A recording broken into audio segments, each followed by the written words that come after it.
morning, students. In the last class, we have seen about the Delhi Sultans. In this class, we are seeing the administration and consolidation under Tughlaqs and Khiljis. Here, the consolidation of a kingdom as vast as the Delhi Sultanate needed reliable governors and administrators. That means they needed the persons for the administrative sector. In the early Delhi Sultanates, especially Iltutmish, favored their special slaves. That means they are purchasing men from as slaves, and they are used in the military services called bandagan. That means the slaves they are purchasing from the market and they are using in some of the military services and in some of the administrative offices. And they are giving some training, and in the most important political offices of the kingdom, they are appointed as the laborers, but basically they are slaves. This is the use of bandagan in some of the Delhi sultans. Slaves the kings used rather than their sons. The sultan were advised a slave whom one has brought up and promoted must be looked after for its needs a whole lifetime, and good luck to find a worthy and experienced slave. Wise men have said that a worthy and experienced slave is better than a son, because in that time mainly the rulers used these slaves as their important persons in their kingdom. The Khiljis and Tughlaqs continued to use bandagan here and also utilized the people of humble birth who were often their clients to buy political positions. As a result, the accession of a new monarch often saw conflict between the old and new nobility. That means, when the new kings come, they also raised the bandagan, or they have used this person in the important position of the kingdom. We can look at some of the officials of Sultan Muhammad Tughlaq. Sultan Muhammad Tughlaq appointed Aziz Kumar, a wine distiller, Firuz Hajam, a barber, Manga Tabak, a cook, and 2 gardeners, Lada and Pira, to high administrative posts. Siaddin Barani, a mid-14th century chronicler, reported their appointments as a sign of Sultan's loss of political judgment and his incapacity to rule. Khilji and Tughlaq monarchs appointed military commanders or governors of territories of varying sizes. These lands were called Iqta, and their holder or the landholder was called Iqtadar or Mukti. As the Delhi Sultans brought the hinterland of the cities under their control, they forced the landed chieftains or the Samanda aristocrats and rich landlords to accept their authority. That means they want to accept the Sultan's authority or Sultan as a king. Under Alauddin Khilji, a new measurement of assessment of tax was arisen. The rights of the local chieftains to levy taxes were cancelled, and they were also forced to pay taxes. There were 3 types of taxes enforced by the Alauddin Khilji: cattle tax, house tax, and tax from the cultivation amount of about 50% of their produce. They want to pay us tax to the king. Hello, do you work for the Delhi Sultanate? Yes, I do. I couldn't help hearing your conversation about bandagans with Mr. Rao. Do you know something about bandagans too? In the 14th century, Muhammad Tughlaq appointed low-class people like a barber and 2 gardeners to high administrative posts. Wow! He was greatly criticized by chroniclers for this. Ziauddin Barani, a chronicler, believed these appointments showed that the Sultan had bad political judgment and was an incapable ruler. I am a military commander and a Mukti of the Delhi Sultanate. What's a Mukti? A Mukti is a governor of a territory. We have to maintain law and order in the land we govern. Cool! You have your own territory? Yes, the land we are in charge of is called Iqta, and we are called Muktis or Iqtadars. A Mukti carries out military campaigns in the Iqta he governs over. He also collects revenue. What is revenue? Revenue is the tax that people must pay to the government. How much revenue do you collect? Actually, the sultans appoint accountants to check the amount of revenue collected by Muktis. Accountants ensure that excess state taxes are not collected. So, Muktis do not have independent powers? Well, JC, a certain amount of control has been exerted over Muktis, especially during the Khilji and Tughlaq dynasty. How is that done? Firstly, accountants make sure that we kept the required number of soldiers. This is to help you carry out military campaigns. Yes, the Khiljis and Tughlaqs also make sure that our posts cannot be inherited by our family. So, your son can't be a Mukti. Right. To ensure that Muktis work efficiently, we are rotated often. We are not allowed to stay with one Iqta for long. That seems like too much trouble. It is thought that by rotating Muktis and disallowing inheritance of posts, Iqtas can flourish without any problems or conflict. Ah, I get it.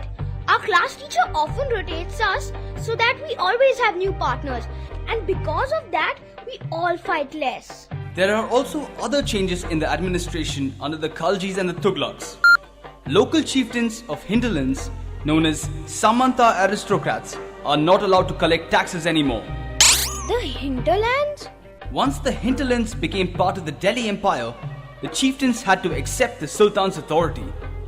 This signifies that revenue collection and assessment is now under the control of the Sultan. Chieftains and their fortifications. Here is Ibn Battuta, a 14th century traveler from Morocco. He explained some of the chieftains fortified themselves in mountains, in rocky, uneven and rugged places as well as in bamboo groves. In India, the bamboo is not hollow, it is big. Its several parts are so intertwined that even fire cannot affect them, and they are on the whole very strong. The chieftains lived in these forts, which served them as ramparts, inside which are their cattle and their crops. There is also water for them within, that is rainwater which collects there. Hence, they cannot be subdued except by powerful armies who, entering these forts, cut down the bamboos with specially prepared instruments.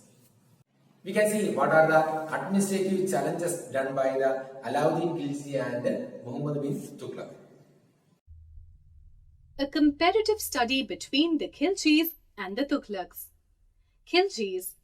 The Khilji was a Muslim dynasty of Turkic origin who ruled large parts of South Asia between 1290 and 1320.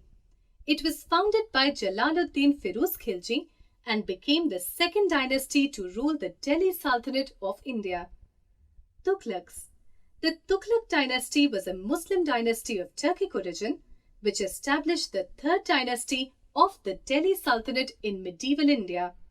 Its reign started in 1321 in Delhi when Ghazi Malik assumed the throne under the title of Ghiyazuddin Tughlaq. Tamerlane, defeated 4 armies of the Sultanate on December 15, 1398. Subsequently, the Sultan Mahmud Khan fled before Tamerlane entered Delhi on December 18, 1398. Khiljis. Alauddin Khilji was the first Turkish Sultan to build an empire in India. During his reign, the boundaries of Delhi Sultanate extended beyond the Vindhyas upon the Deccan. Tughlaqs. Muhammad bin Tughlaq laid stress on merit and raised many people of humble origin to high positions. This defended many of the nobles and they refused to cooperate with him. Khiljis. To maintain his long-standing army, Alauddin needed large revenues. So, he adopted a bold market policy and controlled the prices of all commodities. Tughlaqs. Muhammad bin Tughlaq decided to shift his capital from Delhi to Daulatabad near Aurangabad. He thought it to be an ideal place from where he would be able to control both North and South India. Later, the Sultan decided to return back to Delhi as he could not check Mongol invasion from Daulatabad. Many more people died on the way back. It caused a lot of discontent among the people. Khiljis. The Sultan made arrangement for the government to buy all excess non-perishable commodities which were stored in huge granaries. Tughlaqs. In an attempt to obtain more revenue, Tughlaq decided to issue token coins in copper and brass. They had the same value as the gold and silver coins called tanka. So, now people can buy any commodity with a bronze coin as they had done with silver toliu. Common people started making counterfeit coins at home, thus reducing the market value of the copper and brass coins. So, this plan was withdrawn later. Khiljis. Kharaj, land revenue, was collected as a share of the agricultural produce. Alauddin Khilji had land reassessed. He fixed the rate of revenue at half of the peasants' produce. The revenue was collected directly by the state. Alauddin paid his soldiers fixed salaries in cash, and the peasants had to sell their produce to be able to pay the revenue. Tughlaqs. He used to please nobles and ulemas who allowed him to rule peacefully. In fact, their irrigation systems were improved and new canals and wells were dug, leading to an improvement in agriculture. Many new towns were built like Jaunpur and Firozabad. Khiljis. To improve the efficiency of army, the prices of horses were controlled. Horses were branded Dag so that they could not be changed. Also, a descriptive roll, huliya, of each soldier kept so that there was no substitution. Tughlaqs. A number of revenue reforms were also undertaken. Only the taxes allowed by Islamic law were imposed and all other taxes were abolished.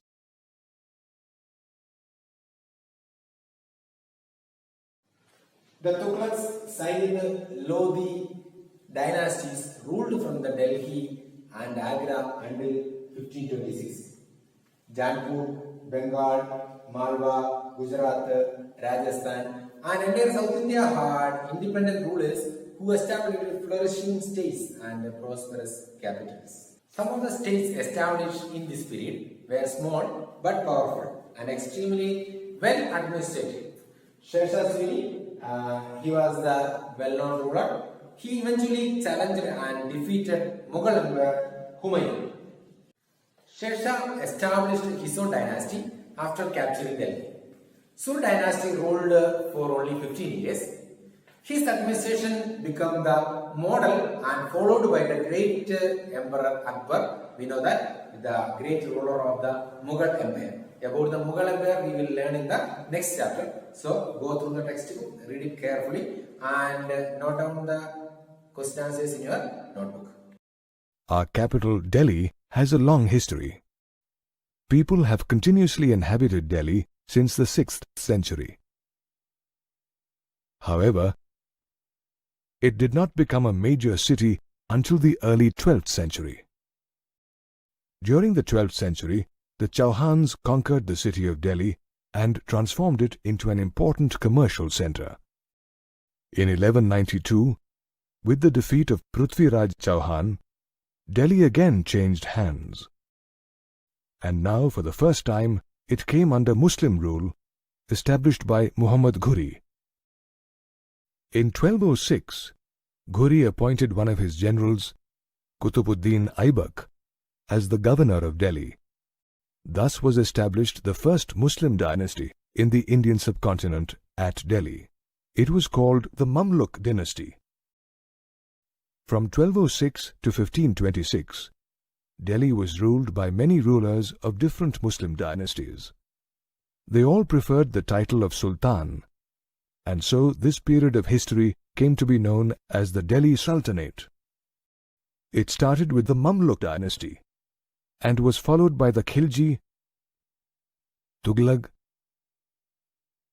Sayyid, and Lodhi dynasties. After Qutubuddin Aibak, his son-in-law Shamshuddin Iltutmish took over the throne of Delhi. Iltutmish passed on the reign of Delhi to his daughter Razia, as she was more capable than his sons. She was the only woman ruler from the Delhi Sultanate to rule Delhi. In 1266, after Razia, Balban, the chief advisor to Razia's brother, ruled Delhi. He was the last of the Mamluk rulers. After his death in 1287, Delhi went under the control of the Khilji dynasty. The first ruler from the Khilji dynasty was Alauddin Khilji. He was succeeded by Alauddin Khilji, an excellent administrator who influenced many rulers of the following generations. In 1316, the death of Alauddin Khilji brought the end of the Khilji dynasty. The Tughlaqs came next. Ghiyasuddin Tughlaq was the first emperor of the Tughlaq dynasty. He ruled over Delhi till 1325 AD and was succeeded by his son Muhammad bin Tughlaq. In 1351 AD, Muhammad bin Tughlaq died, and Firuz Shah Tughlaq became the next ruler.